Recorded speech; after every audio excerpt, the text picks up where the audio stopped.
여러분 안녕하세요. 반갑습니다. 헬로마이 리더십의 유선영입니다. 오늘은 자존감에 대해서 좀 이야기를 해보려고 합니다. 여러분은 일상 속에서 이 자존감이라는 단어를 얼마나 자주 만나고 계신가요? 점점 더 자주, 점점 더 구체적으로 자존감에 대해서 궁금해하고 갈증을 가지고 계신 분들이 많은 것 같은데요. 우선 자존감의 정의에 대해서 먼저 좀 알아보면 좋겠습니다. 자존감은 있는 그대로의 자신을 존중하는 마음이라고 이해할 수 있겠는데요. 영어로는 셀프 이스팀이라고 합니다. 그런데 이 자존감과 비슷하게 쓰여지는 단어가 제법 있습니다. 바로 자존심인데요. 이 자존감과 자존심은 어떻게 다를까요? 네, 그렇습니다. 자존감은 스스로를 존중해주는 마음이라고 이해한다면 이 자존심은 승인과 인정을 통해서 타인의 시선과 표현을 통해서 자신의 소중하다는 것을 느낄 수 있는 순간들을 이야기하는 것 같습니다. 그렇기 때문에 저희가 자존심은 상할 수 있어도 자존감은 지킬 수 있는 상황이 발생할 수 있고요. 자존심은 생겼지만 자존감은 낮아질 수 있는 상황도 발생할 수 있다는 이야기로 해석이 됩니다. 또 비슷한 단어가 있죠. 바로 이기심입니다. 이 이기심은 스스로를 존중한다고 여겨지지만 나와 함께 있는 사람 혹은 그 상황 전체를 존중하는 마음이 빠져있는 그야말로 나 자신만의 이익을 추구하는 마음을 이야기합니다. 자, 그러면 질문 한번 드려보겠습니다. 부모에게 사랑받지 못하면 자존감이 낮다. 우리는 이 문장을 어떻게 해석할 수 있을까요?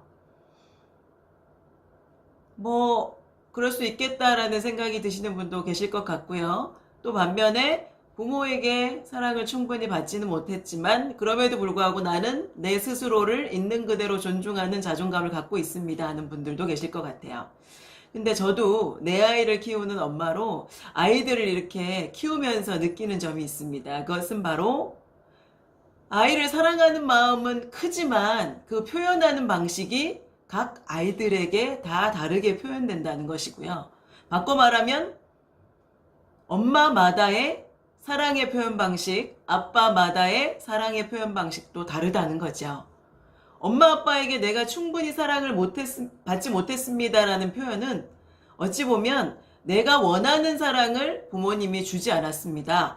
부모님은 나에게 다른 방식의 사랑을 주었지만 저는 그 사랑이 충분하다고 생각하지 못했습니다라는 표현으로 이해할 수도 있습니다. 어떠세요? 부모님이 나에게 사랑을 주었는가? 부모님이 나에게 내가 원하는 사랑의 방식으로 사랑을 주었는가라는 질문은 조금 분리해서 생각해 보면 좋을 것 같습니다. 그래서 내가 원하는 방식으로 충분히 사랑받고 자라지 못한 분이 계시더라도 부모님을 바라보면서 그들이 갖고 있는 자녀를 사랑하는 마음을 어떤 식으로 표현했구나. 그 표현 방식이 완벽하지도 또 내가 원하는 방식이지도 않았지만 그 사랑이 있었으면은 의심할 여지가 없구나라고 생각해보는 시기를 한번 가져보시는 것도 좋을 것 같습니다. 다시 말씀드리면 자가 충전을 통해서 또 유년 시절의 재해석을 통해서 높지 않았던 자존감을 회복할 수 있는 기회를 충분히 마련할 수 있습니다. 자, 그럼 질문을 하나 더 드려볼게요. 조직 생활을 하면서 자존감을 지키기 위해서는 우리가 어떤 how to 스킬을 활용할 수 있을까요? 라는 질문을 한번 나눠보겠습니다. 여러 가지 상황이 많죠. 나 혼자서만 잘해서 이길 수 없는 것이 조직 생활이기도 하고 또 매번 이기기가 어려운 생활이 바로 조직 생활이기도 합니다. 근데 요 세 가지를 조금 감안해 두신다면 그 복잡다단한 조직 생활을 하시면서도 자존감을 조금 챙기실 수 있을 것 같은데요. 구체적으로 한번 알아보겠습니다. 첫 번째, 우리와 나와 함께 일하는 상대방이 늘 이성적이지는 않다라는 사실을 인정해 보시는 게 중요합니다. 피드백을 주고받기도 하고 때로는 감정을 교류하면서 일의 진척을 만들어 나가는데요. 그 과정에서 굉장히 기분 나쁠 때가 있죠. 그리고 왜 이런 이야기를 들어야 하지? 왜 이런 상황을 견뎌야 하지 하는 상황들을 만날 수 있습니다. 하지만 그 상황을 만나고 난 후에, 아, 이 메시지 속에서, 이 상황 속에서 어떤 교훈을 얻을 수 있고, 또 어떤 감정들을 좀 버릴 수 있는지를 챙기고 추리는 과정을 반복하다 보면, 생각보다, 네, 굳건하게 그 상황을 넘길 수 있는 근력을 조금 가지게 됩니다. 저 사람이 조금 감정적이었구나. 한강에서 뺨을 맞고 왔구나. 그래서 종로 와서 지금 화를 좀 풀고 있는 거구나.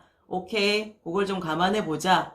오케이, 그렇게 표현했지만 조금 감정이 가라앉은 다음에 다시 한번 그 이야기를 한번 해보면 어떨까라는 지혜를 발휘할 수 있다면 여러분들은 필요 없는 자존감의 손실을 막아낼 수 있습니다.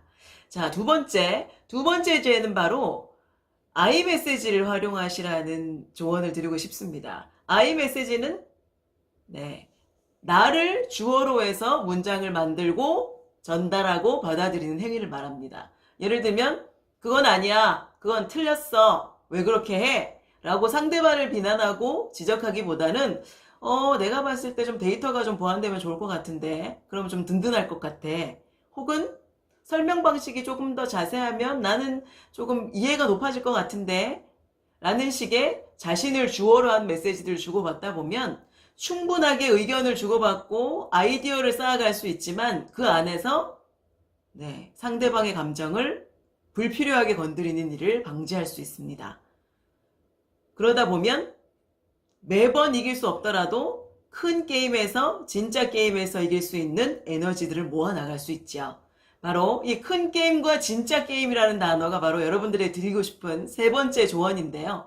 조직 생활에서 매번 이길 수 없습니다. 그리고 나만 이길 수도 없죠. 그렇다면 져야 할 때, 질 수밖에 없을 때에 어떻게 하면 지혜롭게, 꾀스럽게 질 수 있는지 전략을 가지는 것도 굉장히 중요합니다.